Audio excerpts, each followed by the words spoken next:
अनेक ठिकाणी देवेंद्र फडणवीस गेले आणि त्यांच्या सभांना देखील प्रतिसाद मोठा मिळाला. देवेंद्र फडणवीस यांचा कसा बोलबाला आहे तो त्याचा सगळीकडे कौतुक झालं. पण हे अकलूजमध्ये चाललं नाही. अकलूजमध्ये जयकुमार गोरे आणि माजी आमदार राम सातपुते यांनी मोहिते पाटलांना पूर्णपणे कोंडीत पकडण्याचा प्रयत्न केलेला होता. त्यांच्या पतसंस्थांमधले घोटाळे काढले, साखर कारखान्यावरचे आरोप केले, अगदी त्यांचं ज्या पद्धतीत घर होतं ते घर देखील फोडण्याचा प्रयत्न झाला. रणजितसिंह मोहिते पाटलांवरती दमबाजी झाली. पण याही सगळ्या परिस्थितीमध्ये अकलूजच्या जनतेनं मोहिते पाटलांच्या बाजूनच कौल दिलेला आहे.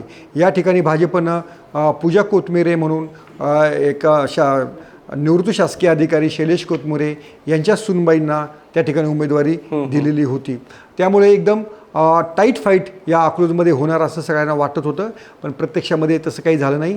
22 जागा जवळपास या महाविकास आघाडीने जिंकलेल्या आहेत. दुसरी गोष्ट अशी होती की मोहिते पाटलांमधले दुसरे जे धवलसिंह मोहिते पाटील आहेत त्यांनी अजित पवारांचं घड्याळ घेऊन या निवडणुकीच्या रिंगणामध्ये आपलं नशीब आजमायचा प्रयत्न सुरू केलेला होता.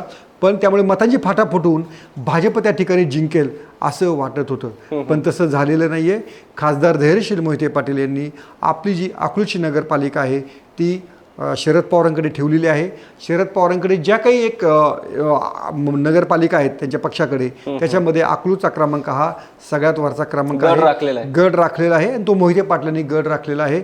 मोहिते पाटलांचं अस्तित्व संपलं किंवा आम्ही त्यांचं अस्तित्व संपू अशा ज्या वल्गना राम सातपुते आणि जयकुमार गोरे करत होते त्या वल्गनांना यामुळं खीळ बसलेली आहे.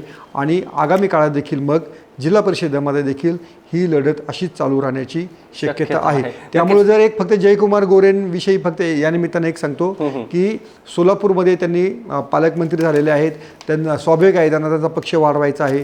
पण त्यांना बऱ्यापैकी अपयश आलं हे देखील आपल्याला नमूद करावं लागेल. सांगोला आणि अकलूज ही तर ठळक उदाहरणं झाली. मोहोळमध्ये देखील त्यांना असं वाटत होतं की राजन पाटील आपल्याकडे आलेले आहेत त्यामुळे मोहोळची नगरपालिका ही आपल्याकडे सहज पद्धतीने येऊ शकेल.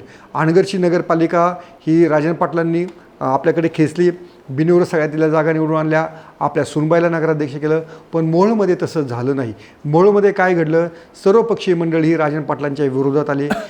अजित पवारांचे जिल्हाध्यक्ष उमेश पाटील हे त्या ठिकाणी असतील किंवा राष्ट्रवादी शरद पवार पक्षाचे अध्यक्ष आमदार राजू खरे हे त्या ठिकाणी असतील. या सर्वांनी एकत्रित मोठ बांधत भाजपच्या राजन पाटील यांच्या विरोधात एक चांगला सामना दिला आणि त्याचं त्यांना यश मिळालेलं आहे. महाराष्ट्रातील किंवा राज्यातल्याच सर्वाधिक तरुण नगराध्यक्षा म्हणून सिद्धी मेत्रे शिवसेनेच्या नगराध्यक्ष म्हणून त्या निवडून आलेले आहेत. त्यांची नोंद झालेली आहेत. तुम्हाला हा व्हिडिओ कसा वाटला आणि आमचं विश्लेषण कसं वाटलं आवर्जून सांगा.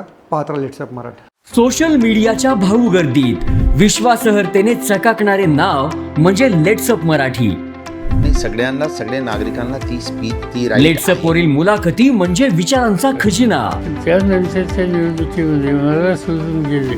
बातम्या केवळ वस्तुस्थिती सांगणाऱ्या, न प्रोपगंडा, फक्त जनतेचा अजेंडा. क्योंकि आने वाला कल जाने वाला है, जाने वाला कल आने वाला है. राजकारण, मनोरंजन असो की क्रीडा क्षेत्र, महाराष्ट्राची स्पंदने संवेदनशीलतेने टिपणारे माध्यम म्हणजे लेट्स अप मराठी. जगासोबत एक पाऊल पुढे राहण्यासाठी लेट्स अपचे ॲप, सोशल मीडिया आणि वेबसाईट सोबत कनेक्टेड रहा.